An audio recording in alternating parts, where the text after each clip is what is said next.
Hello, it's Mrs. Jones and of course my friend Fred. Say hello, Fred.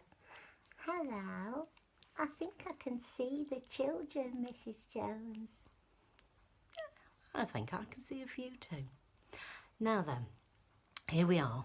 We've got our special Christmas hats on because me and Fred are going to tell you a Christmas story. So, before we start, Fred, Yeah. when we listen to stories, we have to get comfortable. Okay, and that means you two at home. Are you ready, Fred? I am. I love a story. He loves a story. Right, let's get comfy then. Come on then, Fred. You can sit there. Let's get you comfy. Yep.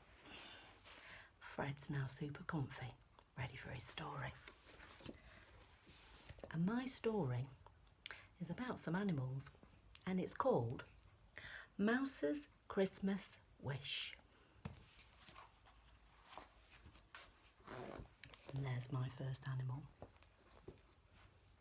It was very nearly Christmas, and Rabbit was sending invitations to all of her friends. One each for Duck and Bear, Dog and Mole, and of course, one for Mouse.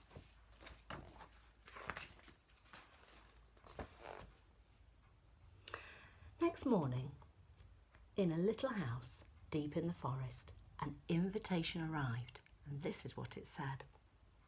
Dear Mouse, please come and spend Christmas with me. Come as soon as you can. Love, Rabbit. Hurrah! Shouted Mouse. That's just how I wished I'd be spending Christmas. Now I've got so much to do before I can set off on the journey to Rabbit's house.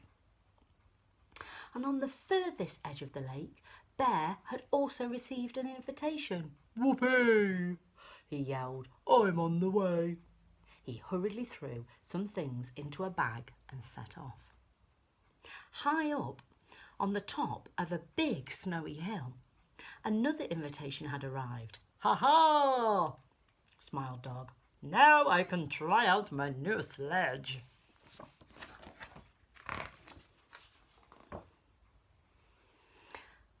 And on the other side of the lake, Duck was already very busy.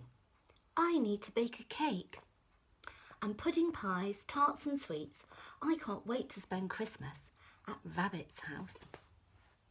And down at the railway station, standing on a platform, Mole was already waiting for his train. How nice, he said. I shall enjoy spending Christmas with my friends. Meanwhile, Mouse had started packing. I'll need clothes for cold weather and warm, and for the rain and the snow. And I'll take towels and sheets, some blankets, pans and plates, extra shoes, hats and scarves. But the suitcase popped, and it just wouldn't stay shut. Oh no, squealed Mouse. How am I going to carry it all?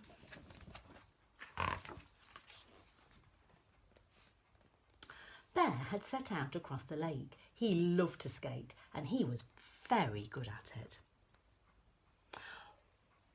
What a pleasant journey, thought Mole, as he gazed out of the train window.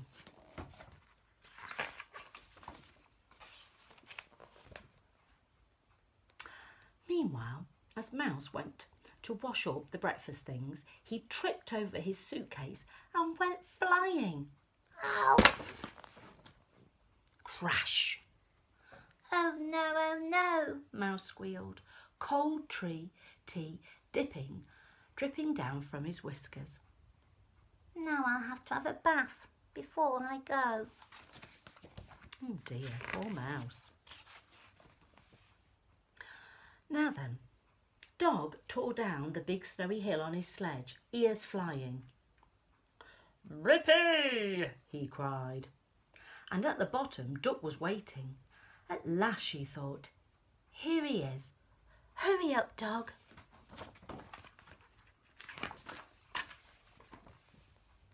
Meanwhile, Mouse had finally finished packing when... Drip, drip, drip. The bath. Oh,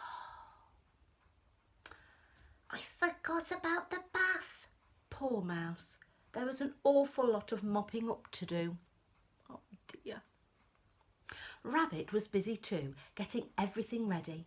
I hope they arrive soon. Then we can decorate the tree and hang up our stockings. What a wonderful Christmas this will be.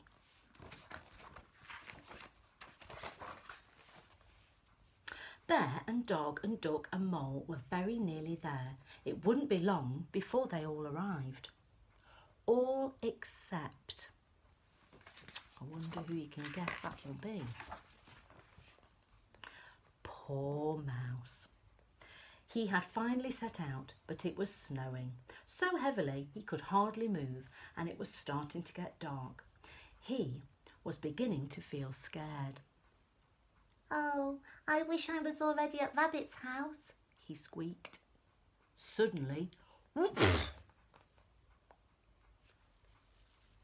great pile of snow dropped off a branch. Help! Came the muffled cry. By now, all the others had arrived at Rabbit's house. "Ah, there you are," she beamed. "Now Christmas can really begin." Meanwhile, Mouse had dug himself out of the snow, but it was dark and he was cold and wet. It's impossible, he sobbed. I just can't go on. It's far too late, and all I wished for was to spend Christmas with my friends. Slowly he trudged home, back through the snow. Oh dear, poor Mouse. His friends were having a wonderful time. They hung up the decorations, placed the presents under the tree, and put all the tasty treats out on plates. "But where is Mouse?" asked Rabbit. "Wherever can he have got to?"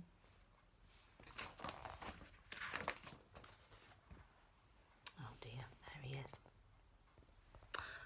Mouse had gone to bed.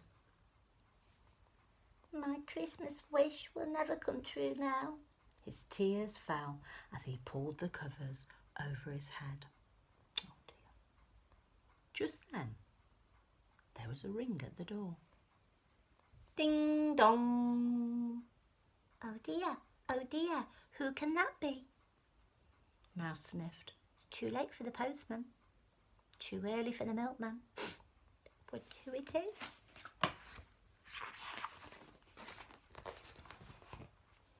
Surprise! Everyone yelled. "Come on, Mouse, you're late. We've come to take you to Rabbit's house for Christmas." And they walked to the end of the lane, past the old fir tree, round the corner, and there was Rabbit's house. "Whatever took you so long?" asked Mole. "You practically live on Rabbit's doorstep."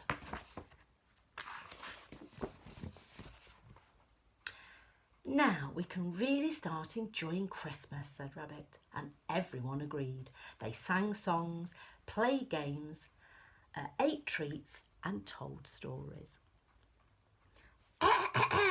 Said Mouse. My dear friends, I thought my Christmas wish would never come true. Thank you for making this the best Christmas ever.